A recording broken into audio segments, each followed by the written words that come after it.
Hello, my name is Jared Kokoski, and this is my marketing plan project. And the company I chose for this was Jeep. So, brief background and history of Jeep. Jeep was founded in 1941 during World War II. It was used as one of the main transportation vehicles for the United States and its allies. In the top right corner, you can see one of the original Jeeps built for World War II as a transportation vehicle. However, they didn't start producing civilian vehicles until 1945, obviously after the war. Um, Originally, they were part of the American Motor Company. They were later bought by Chrysler in 1987 and are currently still owned by Chrysler. And their current headquarters is in Toledo, Ohio. They are still American made cars. On the bottom, you can kind of see, bottom right, you can kind of see how Jeep has evolved over the years from being the military just transport car to kind of a modern off-road transportation for off-roading and trail riding in the woods. And then on the bottom, you can kind of see Chrysler's, who overall owns Jeep, their logo. So situational analysis. Jeep has an extremely heavy presence in the United States, kind of for a few main reasons.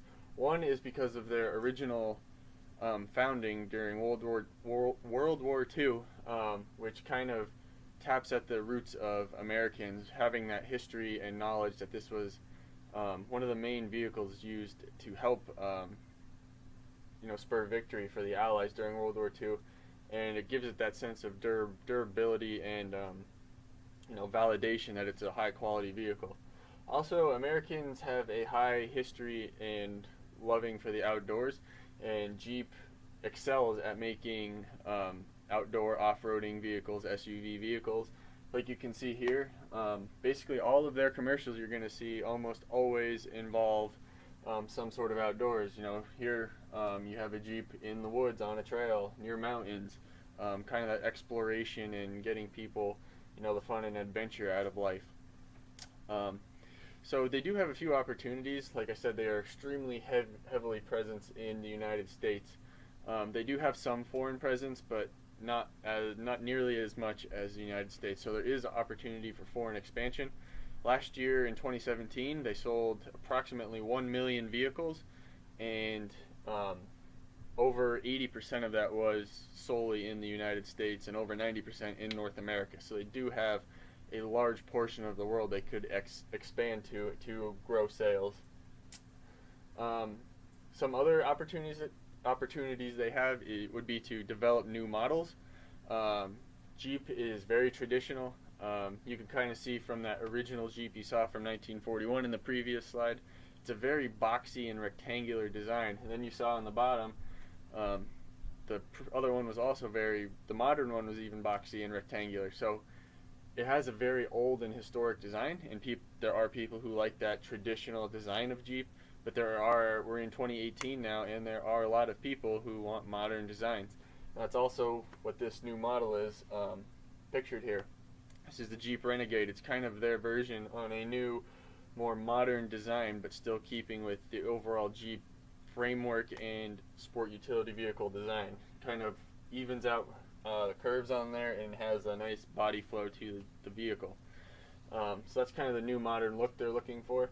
And also, it comes at a lower price. Traditional Jeeps are going to run you around $30,000.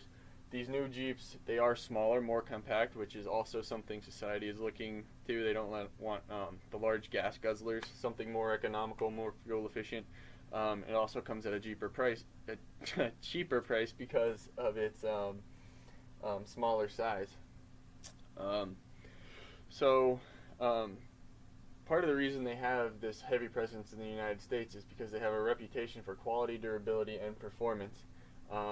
They do have a high quality record. They do have a very good warranty, and they are very durable. And that's one of the things where they also kind of tap back to that World War II history. If they could design a vehicle that could last through a war, they could probably design one that'll get you to work and back.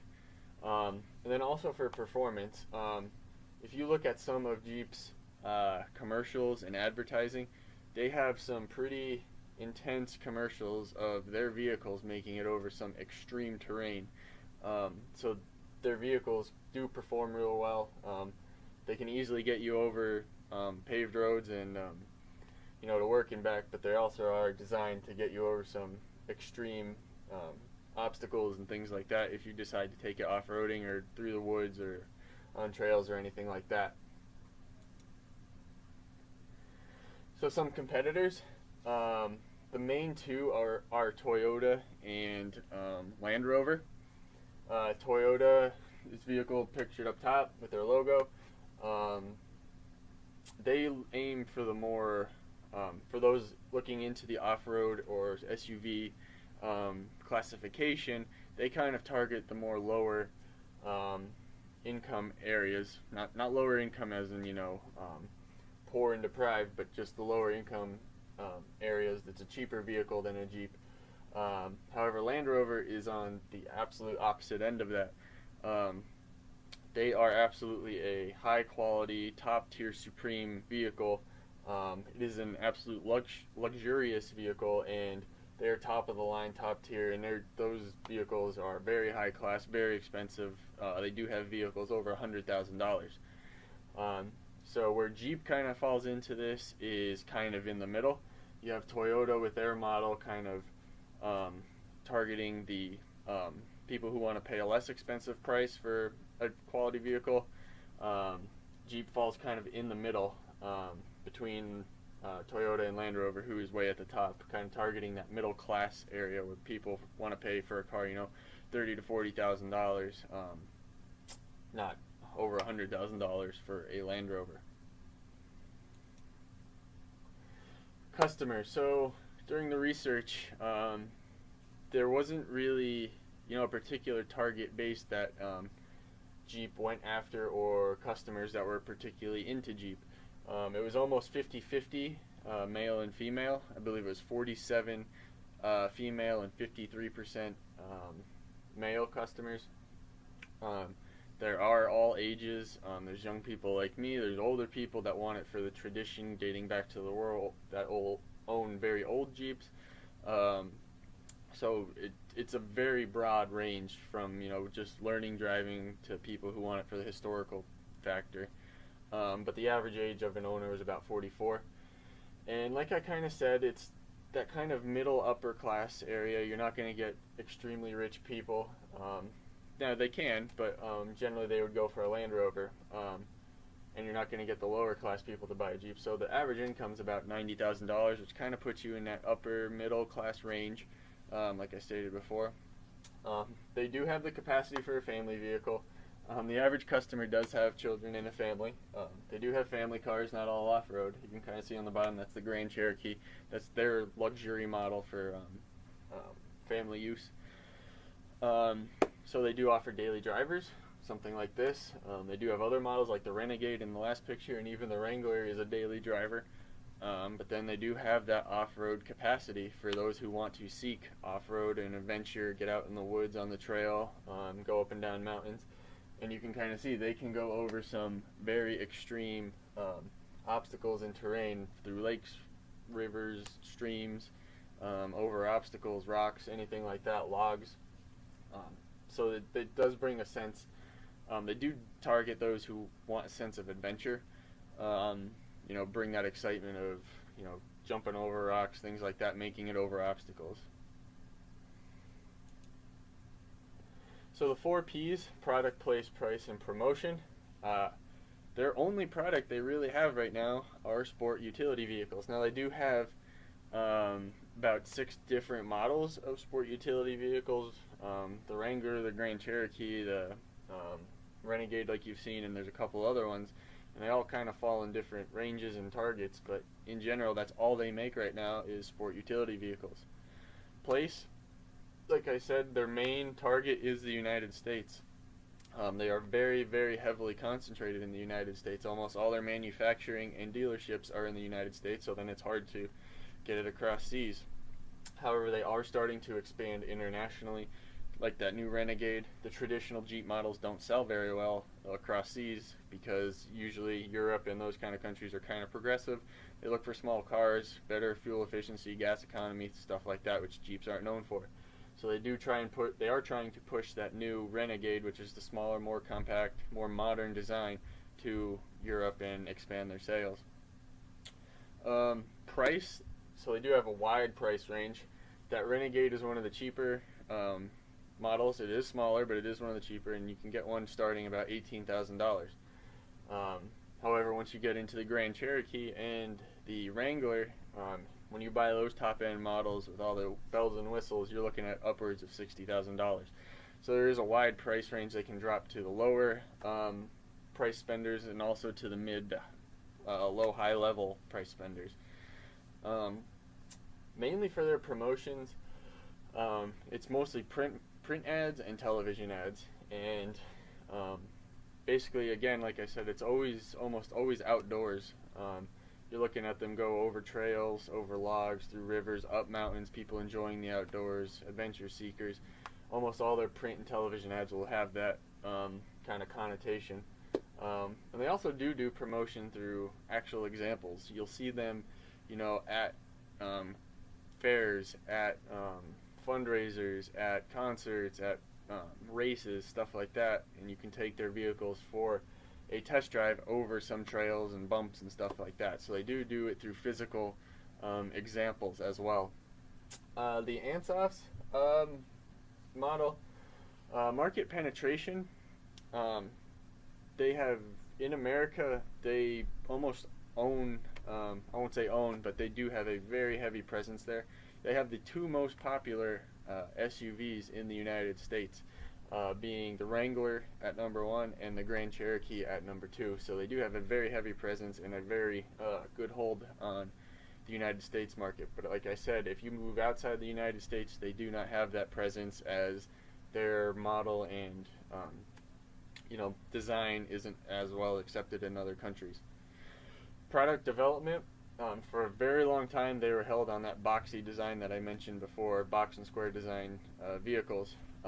They are developing new modern designs, like I showed you with the Renegade, for a cheaper price. So that'll also appeal to the new and upcoming generations who want a modern look. And for younger people, those who don't want to spend that much on a vehicle, it'll also get them a chance to target those individuals as well. Market development, they are pushing to expand internationally. Like I said, they're looking to design some new models to push over there, and also kind of diversify and develop new cars in new areas that kind of fall outside of the class of SUV. Diversification, they're obviously an auto manufacturer, so that's what they do. That's basically 100% of their function. And it also falls within one class, SUV. So, if SUVs become outdated or less popular, Jeep is going to be in trouble. They're not going to have that opportunity to rely on a sedan or a minivan or pickup truck to kind of help them through. If the SUV market falls, Jeep's going down. So they are trying to get into that crossover area with the Renegade, and they're also developing plans right now to release a pickup truck, I believe, within 3 to 4 years. So that'll also kind of diversify their products, even though they'll still all be vehicles. Segmenting and targeting. They, like I said before, they target different demographics, geographic areas, and the intent of use. Demographic, they don't have a specific one. They do generally go for the adventure seeker, being the off-road kind of connotation. But again, it's not male, female, young, old. It's just those who want to get out and kind of get a sense of freedom to go wherever they want. Geographic, again, it's kind of repetitive, but geographic location and targeting, they heavily focus on the United States, because we in the United States have that love for the outdoors, for adventure, for challenges, getting over things. And it also has that deep connection to us for the World War II, being heavily involved in our own history that we can kind of tie to. So they focus and use that to aid their efforts. And they also kind of figure out what the intent of use is. Do they intend to use this as an off-road vehicle and go over obstacles. They intend to use it as just a daily driver. Do they intend to use it as a family vehicle? So they kind of, within the SUV category, have designed SUVs to suit different little niches. Targeting, undifferentiated. They don't really target a specific individual besides those who just want to feel freedom and the ability to go wherever they can go. And positioning, like I stated before, they do have some competitors. In the United States, they do have a stronghold in the SUV market, but their position right now is that mid to high end level SUV. They're not low level like the Toyota, and they're not extreme high luxurious models like the Land Rover that are going to be extremely expensive. They kind of found that area for where it's a very nice car for the middle class person. So the vows of typical customers, I believe they're kind of believers, strivers, and experiencers, and overall innovators. Like I said, when you drive Jeeps, they look for that sense of freedom, that you can go wherever you want. You can go. You don't have to stay on the paved road. If you want to get off the road and go through the woods, you can. If you want to drive up the mountain to the waterfall or whatever, you can. So it's kind of that believers and strivers kind of area. People want to see what they can do, make it to the end goal, get to the top of the mountain, get to the end of the trail, stuff like that. They believe they can do it and they strive to get there. And it's for those who want an experience. If you go off-roading, if you go through the trails and woods, it's for that experience. Say you did it to enjoy nature, to get out there and enjoy life. And innovators, when you're on the trail, it takes a lot of innovation how to get over obstacles, through obstacles, how you're not going to get your vehicle stuck and out of tough situations. So I think it's kind of that mix of different personality types. So the perceptual mapping, like I kind of said before, Land Rover is that high-end quality vehicle, very luxurious, very expensive, very well known. So they're kind of high price and a high quality, although many people cannot afford them. Then you have Jeep, which is high quality, and it's above average price, but it's still relatively reasonable price. And then you have Toyota, which is a little bit lower quality vehicle, still a good daily driver vehicle, but it is at that lower price. So that's kind of where Jeep has positioned them inside the marketplace, kind of as a mid to upper level tier manufacturer, and they do have a stronghold by being able to target that middle class customer. So the BCG chart, basically they're cash cows. Their heavy hitters are the Jeep Wrangler and the Cherokee. They are the two most popular SUVs right now, and both owned by Jeep. Some question marks are their truck model that they're coming out with. There's a lot of perception of how is Jeep going to come out with a truck. They've never had any experience doing that. What's it going to look like? Is it going to be that traditional boxy Jeep? People probably won't like that.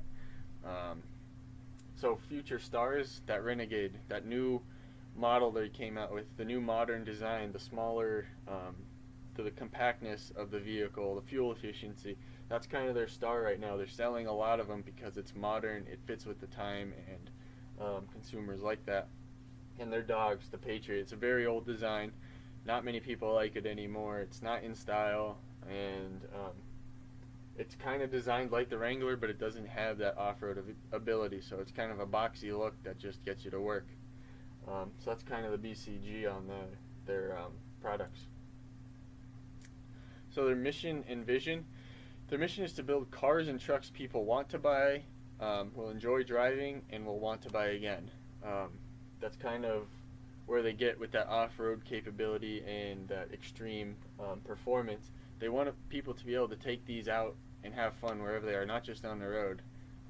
And they want them to enjoy that and come back and repeat as customers.